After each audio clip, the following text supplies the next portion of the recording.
Hello everyone, आप सभी का स्वागत है आपके अपने चैनल जिसका नाम है मिसेस आनंद क्लासेस और मैं हूँ स्मृति।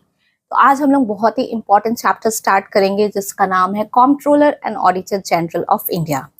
चलिए स्टार्ट करते हैं।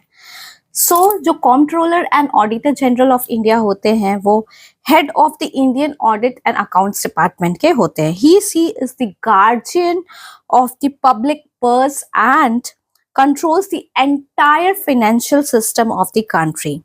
So this is the reason why Dr. B.R. Ambedkar called the CAG, that is Comptroller and Auditor General of India, most important officer under the Constitution of India. So B.R. Ambedkar जी ने कहा था doctor कि जो controller and auditor general of India है वो सबसे important officer है इस कंट्री के, दैट इज इंडिया के इंपॉर्टेंट ऑफिसर है।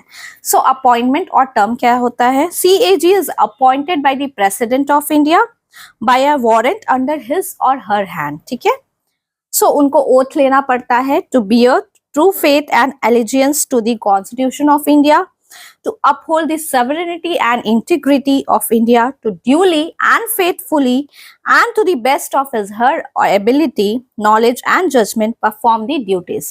So ये ओथ लेना पड़ता है प्रेसिडेंट के सामने। ठीक है, इनका जो टेन्योर होता है वो कब तक का होता है? 6 years या फिर 65 years। 6 years या और जब तक 65 years का एज नहीं होता है। ठीक है, किस ग्राउंड पे इनको रिमूव कर सकते हैं? जो controller and auditor general that is CAG होते हैं उनका रिमूवल का सिस्टम सिमिलर है एक जज ऑफ सुप्रीम कोर्ट का। ठीक है, he can she be removed by the president. कौन रिमूव करता है? President of India. अपॉइंट कौन करता है? President of India. Very very important chapter. तो मैं चाहूंगी कि आप इसको बिल्कुल भी वीडियो लेक्चर को मिस मत कीजिएगा, और अगर आप मेरे चैनल पे नए हो और आज ही आपने मेरा वीडियो लेक्चर देखा है तो प्लीज जल्दी से जाइए और सब्सक्राइब कर दीजिए मिसेस आनंद क्लासेस को। यूपीएससी सीरीज 2025 में बहुत सारे वीडियो लेक्चर्स है रिलेटेड टू पॉलिटी।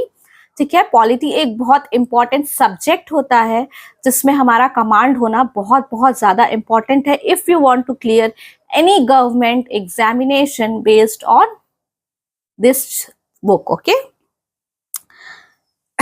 कैसे रिमूव होते हैं मैंने बताया, एज अ जज ऑफ द सुप्रीम कोर्ट के सिमिलैरिटी में ही ये भी रिमूव होते हैं। ठीक है, कौन रिमूव करता है? President on a basis of resolution pass to that effect by both the houses of parliament.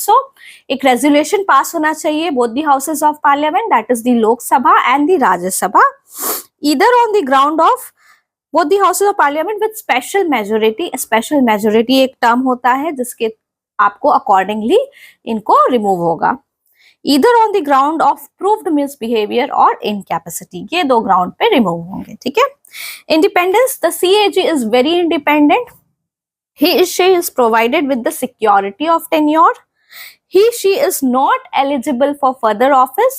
further office के लिए eligible नहीं है, either under the government of India या फिर state government। His or her salary and other service conditions are determined by the parliament। ठीक है, parliament determine करती है। ऑलमोस्ट इनका जो भी सैलरी अलाउंसेस जो भी होता है वो इक्वल ऑफ द जज ऑफ द सुप्रीम कोर्ट होता है।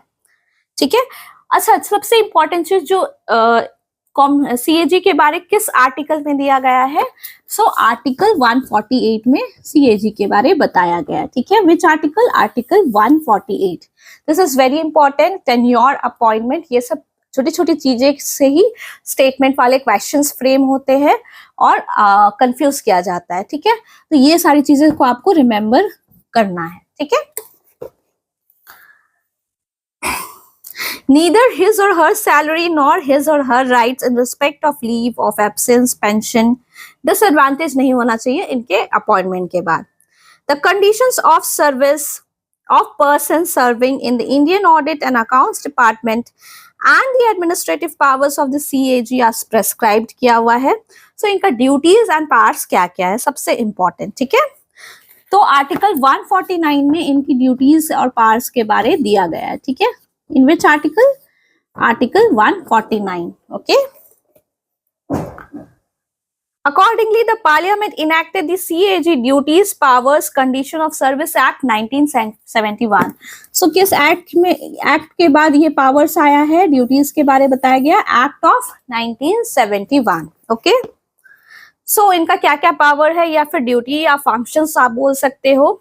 ये क्या करते, ही she audits the accounts related to all the expenditure from the consolidated fund of India. He she audits all transactions relating to the contingency fund of India.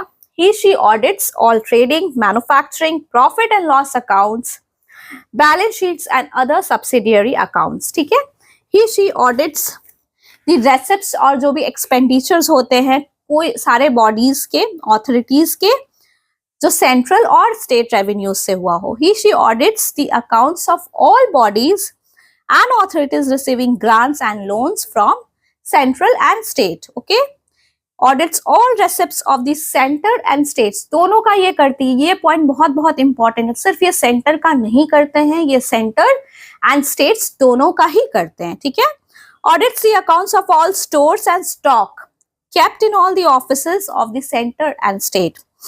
He she audits the accounts of all government companies. So जितने भी accounts होते हैं government companies के, उसको भी audit करते हैं.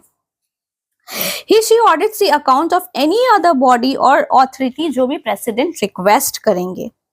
So ये advice भी करते हैं president को with regard to the prescription of the form in which the accounts of the center and the state shall be kept. So ये president को advice करते हैं कि ऐसा prescription होना चाहिए form का जिसमें सेंटर और स्टेट्स के अकाउंट्स के बारे डिस्कस किया गया. तो ये किस आर्टिकल में है, आर्टिकल 150 में है. ठीक है, ये आर्टिकल्स आपको याद रखने हैं, बहुत इंपॉर्टेंट है. आर्टिकल 151 में he she submits audit reports. So audit किया गया तो उसका रिपोर्ट भी होना चाहिए, तो सबमिट करते हैं ऑडिट रिपोर्ट किसको, प्रेसिडेंट को. प्रेसिडेंट वो क्या करती है, बोथ हाउसेस के सामने रखती है वो रिपोर्ट, देख लो भाई ये रिपोर्ट है. ठीक है, he she submits the audit reports relating to the accounts of a state or governor. ठीक है, of a state to governor who shall in return place them before the state legislature.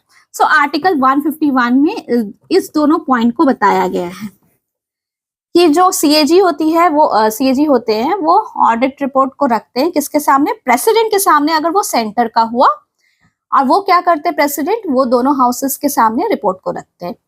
ठीक है, और इसी article में state से related भी दिया गया है कि गवर्नर के सामने भी रखेंगे रिपोर्ट CAG, और वो governor both the houses of the legislature, state legislature that is the legislative assembly और लेजिस्लेटिव काउंसिल के सामने वो रखेंगे. ठीक है, he she ascertains and satisfy the net profits of any tax or duty. The net profits mean the profits of a tax or a duty minus the cost of collection. So ये किस article में दिया, article 279. Guide friend act करते हैं parliament के लिए.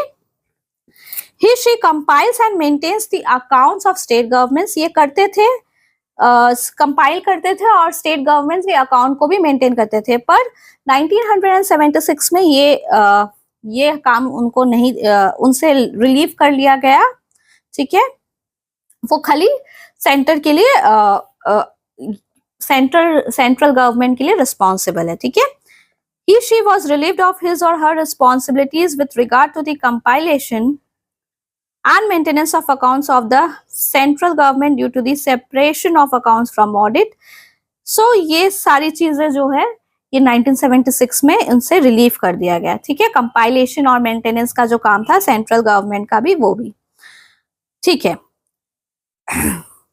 Audit duties के साथ और भी कुछ फंक्शंस है. इंस्पेक्ट एनी ऑफिस या department.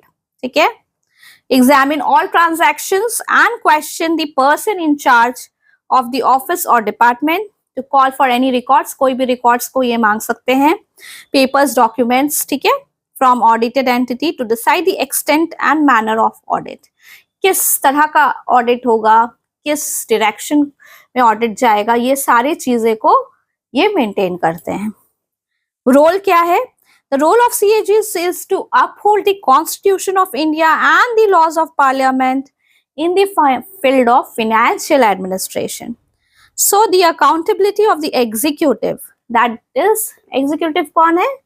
Council of ministers to the parliament in this sphere of financial administration is secured through audit reports of the CAG.